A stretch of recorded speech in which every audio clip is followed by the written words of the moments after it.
दोस्तों, आपने ऐसे कई सारे लोगों के बारे में जरूर जानते होंगे जिन्होंने अपने जीवन में कई सारे प्रकार के कार्यों को करने की कोशिश तो की, पर सफल नहीं हो पाए। इसके पीछे क्या कारण है, इसे शायद आप जानते भी होंगे, लेकिन कोई भी इन कारणों को स्वीकार नहीं करना चाहता। इस दुनिया में हमें सफल होने से रोकती है तो वो है धैर्य की शक्ति।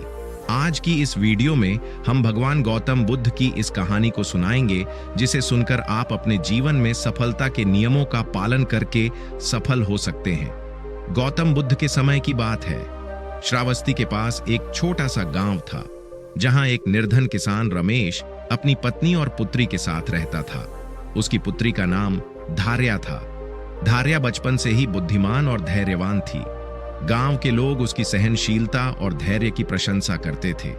एक दिन गांव में एक बड़ी समस्या खड़ी हो गई। महीनों से बारिश नहीं हुई थी, जिससे खेत सूख गए और पानी के स्रोत भी लगभग खत्म हो चुके थे।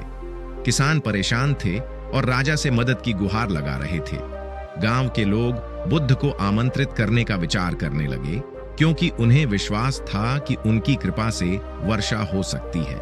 लेकिन समस्या यह थी कि बुद्ध उस समय दूर एक अन्य नगर में प्रवास कर रहे थे।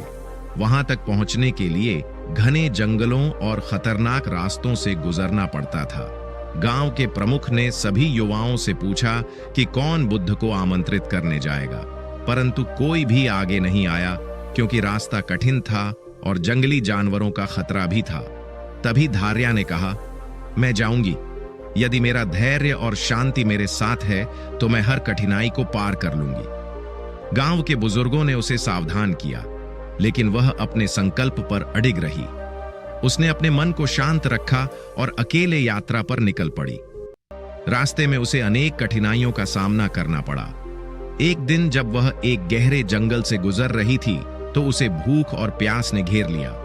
तभी उसने ध्यान किया कि कैसे छोटे पक्षी भी कठिनाइयों के बावजूद अपना भोजन खोज लेते हैं।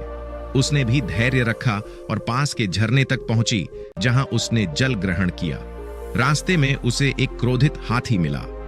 लोग कहते थे कि वह हाथी राहगीरों पर हमला कर देता है, लेकिन धार्या ने बिना भय के अपनी आंखें बंद कर ध्यान लगाया और शांत भाव से खड़ी रही। हाथी ने उसके भीतर की शांति को अनुभव किया और बिना कोई नुकसान पहुंचाए आगे बढ़ गया। अंततः कई कठिनाइयों को पार करते हुए धार्या बुद्ध के पास पहुंची। उसने गांव की समस्या बताई और प्रार्थना की कि वे गांव में आए। बुद्ध मुस्कुराए और बोले, तुम्हारा धैर्य ही तुम्हारी सबसे बड़ी शक्ति है पुत्री। जब व्यक्ति धैर्यवान होता है तो वह असंभव को भी संभव बना सकता है। मैं अवश्य तुम्हारे गांव आऊंगा। बुद्ध गांव पहुंचे, लोगों को उपदेश दिया और उनकी भक्ति और धैर्य देखकर वर्षा भी होने लगी। गांव के लोग प्रसन्न हुए और धार्या की सहनशीलता और शक्ति की प्रशंसा करने लगे। गौतम बुद्ध ने कहा, धैर्य वह शक्ति है जो सबसे कठिन परिस्थितियों में भी हमें टिकाए रखती है। जो धैर्य रखता है वह हर बाधा को पार कर लेता है। धार्या की यह कथा हमें सिखाती है कि धैर्य, साहस और आत्मविश्वास से हर कठिनाई को पार किया जा सकता है। दोस्तों, अगर ये कहानी आपको पसंद आई तो हमारे YouTube चैनल को सब्सक्राइब करना न भूलें, ताकि ऐसे और भी वीडियोस आपको मिलते रहें।